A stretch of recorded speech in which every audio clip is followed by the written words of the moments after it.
Incoming transmission. Picture this. A recording studio somewhere far, far away.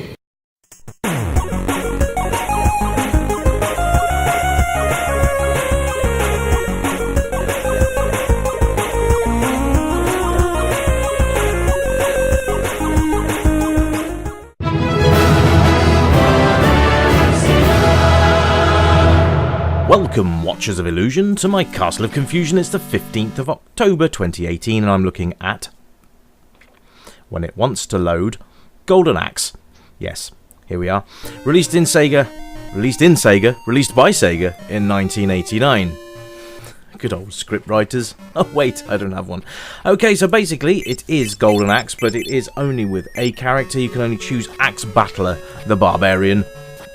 But you can choose any of the pools of magic, which is quite nice. So they've retained that from the arcade. He's very zippy, isn't he? Alright, so basically we've got the premise of Golden Axe. This is the 8-bit version. So we're going to have a playthrough and see how we get on. Now so far the music's actually alright. The colours are a little bit washed out though. But you know what? We can't fault too much on 8s. We can't hate too much, because, you know, this was a valiant attempt at bringing the arcade to the home. He does move a little bit too fast, I think. He's very, very nippy.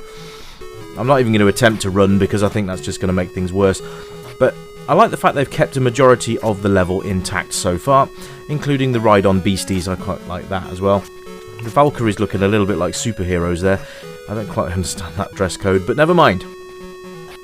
So you can see, let's go through the controls first of all, shall we? So you've got up and down, which will take you up and down the screen, obviously. Left and right, same deal. Then you've got attack and jump as two separate buttons, which is great. So I'm going to guess that to activate your magic, it's both buttons at the same time. I will try and activate some magic for you at some point. Why did I choose fire magic? Because fire magic has one of the best animations I've ever seen in my life with an arcade game. I'm hoping that they've translated it well to the Master System version. But yeah, the music's quite good. It's not brilliant, but it's good, and it's recognisable as Golden Axe, which is even better. You must remember that the limitations of machines back then, you're looking sort of the same era as the NES, and the Master System, shame really, didn't have the same sort of support, or at least the same library as the NES did. But you know what, it was a good machine in its own right. This game, quite a lot of Sega's classics came to the Master System. Golden Axe, I think Space Harrier came to the Master System as well. Afterburner, Outrun, so all of the classics. Well, I'm looking at Golden Axe. I don't think I've actually looked at Golden Axe on console yet. This is the first console version of Golden Axe I've been looking at. Now, it's a shame that the multiplayer option has been removed. I'm guessing that's down to machine limitations, but there we are. Now the bonus stages have made it in as well, that's quite nice. But in the arcade they actually stole some of your potions. This time you actually just add to the ones you've already got. So, oh, and the map screen's made it in too. That's always a nice thing to see. So there we go, get your little thing. Now, it's just, I don't know, the colours are a bit meh. Some of the graphics are a bit meh, I'm afraid, as you can see. Now the other thing, collision detection is way off there. I'm not even hitting him, but never mind. Let's have a look through.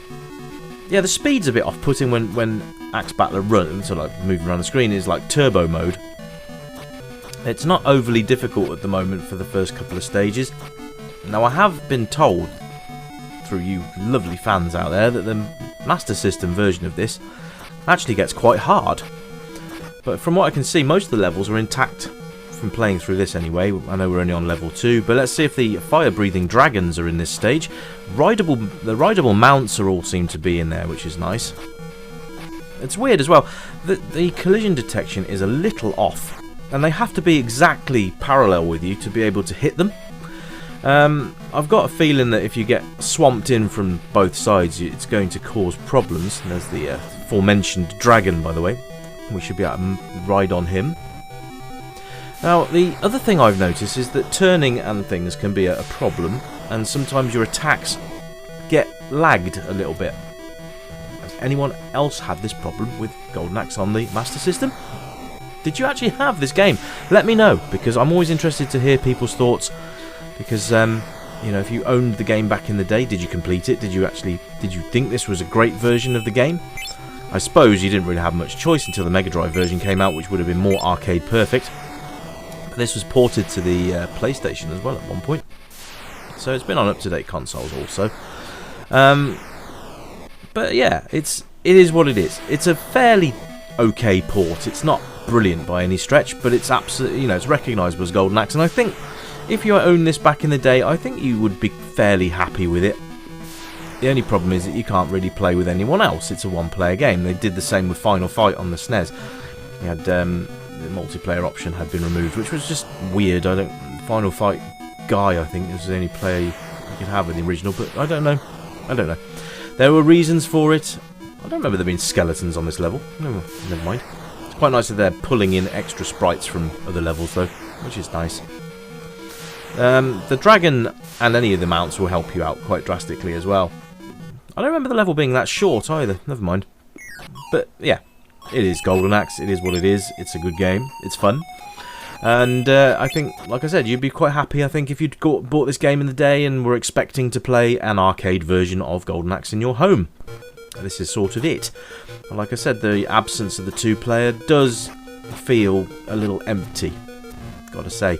And the fact you can only choose one character as well. I don't know what happened to Tyrus Flare and Gilius Thunderhead.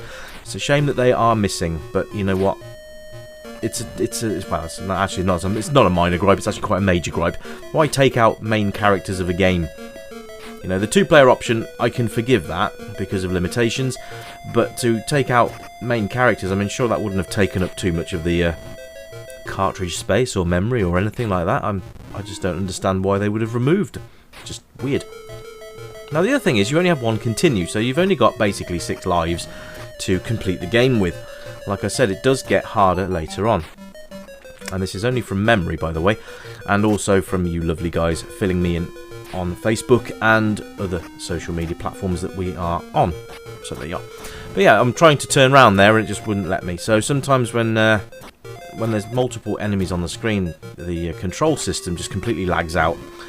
It's nice to see that the attacks are still there. You can, if you attack them and then you walk into them, you sort of pick them up and chuck them across the screen. It's nice to see that's still in place.